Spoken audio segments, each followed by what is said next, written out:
Hello, this is Encounters with Life. I'm Sean Abigail, your host. Today, I want to talk about a topic that is incredibly divisive.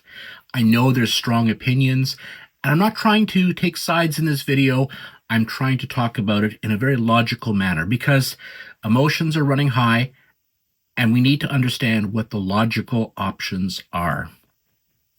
And that is the whole question of peace in the Middle East, specifically the conflicts between Israel and the Palestinians.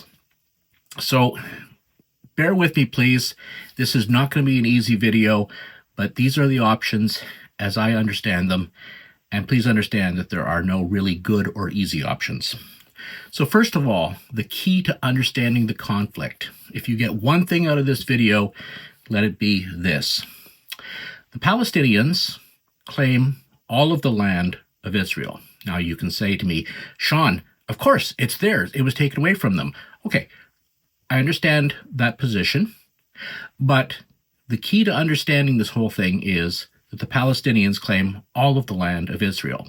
And anyone who suggests giving up any of that land is going to be really, they're going to have a hard time in Palestinian society.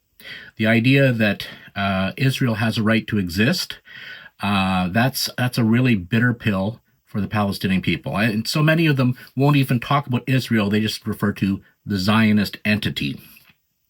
So that's the key to understanding the whole conflict.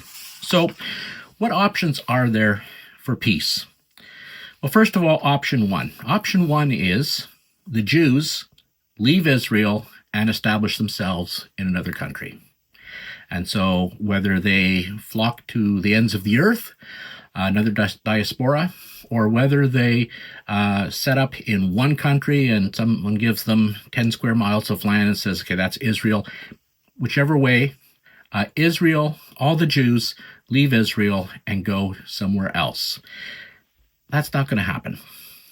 There are historical ties for thousands of years between the Jewish people and the land of Israel, and that is where their most holy sites are.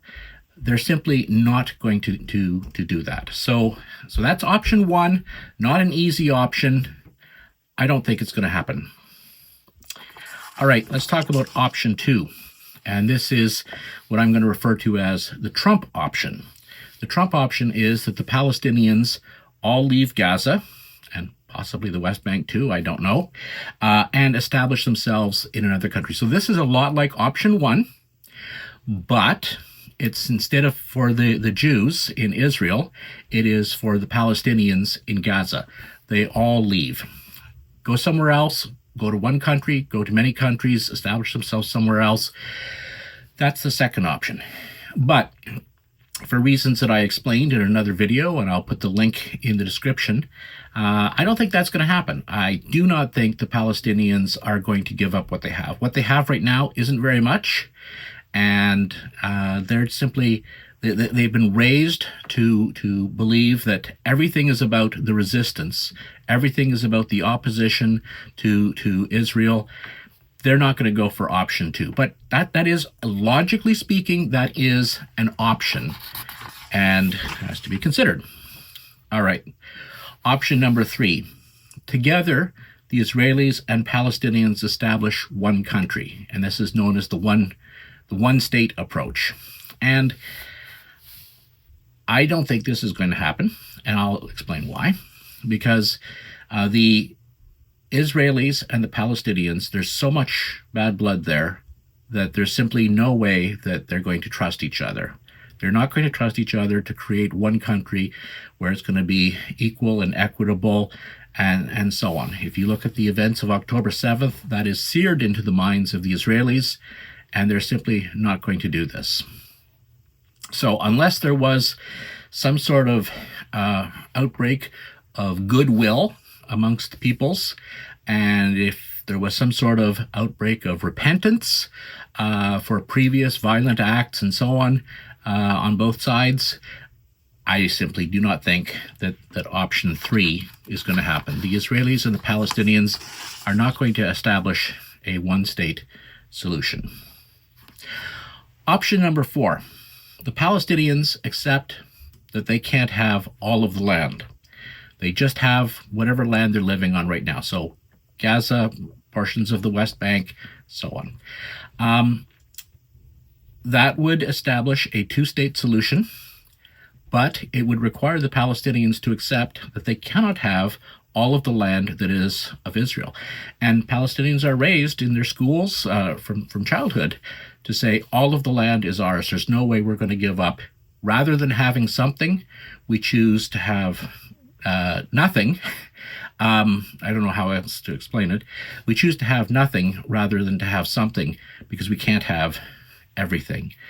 That's really, really a tough message to accept for people like me in the West who say, listen, if you have peace, you can have a just society. You can build up a beautiful country. You've got great weather, great beaches, great everything. You could have a tourist industry. People would flock there. You can have your own international airport. You can have all of these things. To me, as a Westerner, that sounds pretty good, but that's not something that the Palestinian people have shown a desire to have. If they have an agreement where they get more land, it's, for most of them, I would say, it's just a temporary thing on the way to getting all of the land. Okay, so those are 4 options for peace. The 5th option is not very good, and that is that they continue to simply kill each other at a very quick rate or at a very slow rate, whichever, but that they continue to exchange weapon fire, rockets, bombs, and so on. That is the 5th option. It is not an option for peace, but it is the option, I think, most likely at this point. Well, I've said before, I am a devout Christian, and I certainly want to see peace. But I also look at biblical prophecy, and biblical prophecy does predict a time of peace that's coming, but it will not come easily.